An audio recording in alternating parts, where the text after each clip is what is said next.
Welcome to your Charisma Coach. It's finally here. I am out in Covent Garden today, and it's in this intimate setting. Everyone's out having fun, and I'm here to talk about one thing that is making your conversations utterly boring. That is phatic speech. What is phatic speech? Well, phatic speech is literally an automated way of speaking.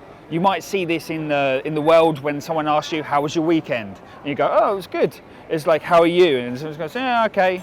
It's like, a lot of the time, phatic speech is creating a robotic response in us. Because think about it, in society, we all go around and we have everyday behaviors that we go through. Have it buying coffee. What happens when you buy coffee? You go up and they say, oh, what's the name for that order? Or what coffee would you like? These are all automated kind of normal things we have to go through in life, but they do one thing which is a little bit sinister. It's a little bit tricky, which is it turns it into a pattern which can become automatic. This absolutely kills charisma because ultimately it puts you in a pattern of expression. So what do we actually want to do? Well, we want to create playful conversations, but how do we do that? It's like playfulness comes from moving out of those patterns. Patterns are bad. Basically, it turns you into a robot. But there's really clever ways of doing this which are quite simple. The number one thing that I teach people to do to move out of boringness and phaticness and into playful conversations is this one thing. It's moving out of the present. You want to move out of the present because in the present lives phaticness. It's like, what would you like? What's your name? It's like, it's all linear and it's very logical. We want to move it out of that. Now there's two amazing ways of doing this. The first one is leveraging your memory. When someone says to you something like, oh, I'm going on holiday to Brazil, you can use this phrase. You can say something like, oh, that reminds me of. When you say that reminds me of, it taps into your memory and you fill in the blank. Oh, that reminds me of the time that I actually went to Rio de Janeiro and got robbed. It's like that didn't actually happen, I just made that up. But what this does is it uses your imagination to connect to a past memory, which ultimately moves it out of that phatic speech mode and puts you into a more playful place because it's connecting to something that has emotion or it has relevance to you. This ultimately is going to make it more playful because it's more connected to your experience as a human. The second way we can move past boring conversations is actually tapping into one thing that can be a little bit scary sometimes, and that's our emotions. The way that we do this in a simple way, without getting all deep, is we use a prompt that says, that makes me feel like. If someone says, I'm going to Brazil, it's like, that makes me feel like booking a flight right now, getting a cocktail on the beach. It actually emotes a feeling, which then invites someone else to have a feeling with you. This gets us out of our minds and into our hearts. And you're like, that feels good. It's like, that's how we connect as human beings, not with linear little logical things that we say. This is going to move it into playfulness every time. The perfect place to use these prompts is anywhere where you see automatic behavior. When you go and buy a train ticket, when you're buying coffee, ordering food, or going to the cinema, where you have repeated behavior is where you can use these things. So in your everyday life, when you're ordering lunch or you're in the coffee room at work, you can use these prompts to move your conversations out of phaticness and into playfulness. Now, in conversation, I know these work all the time because I use them. Like, it's literally a thing I keep in my back pocket, and you can too.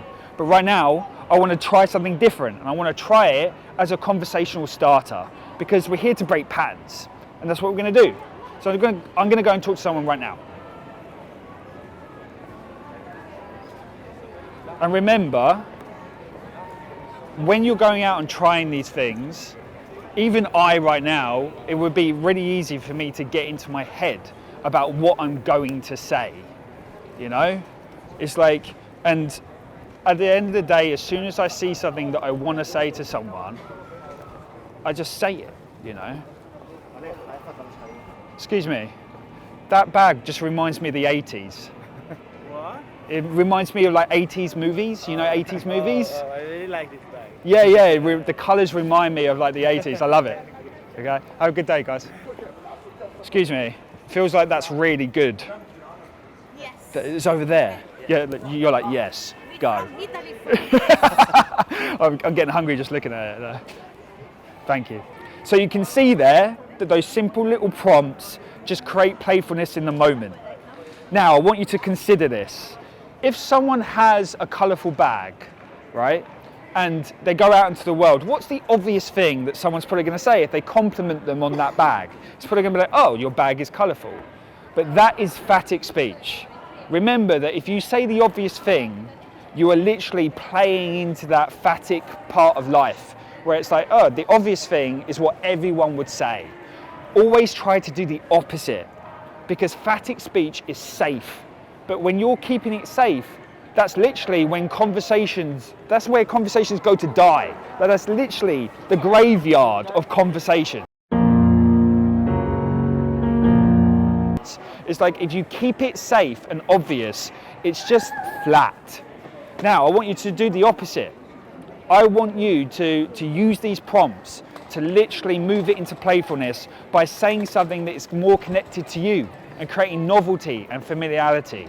I said to him, your bag reminds me of the 80s. I actually love 80s films. I watch them all over the place, like I love them.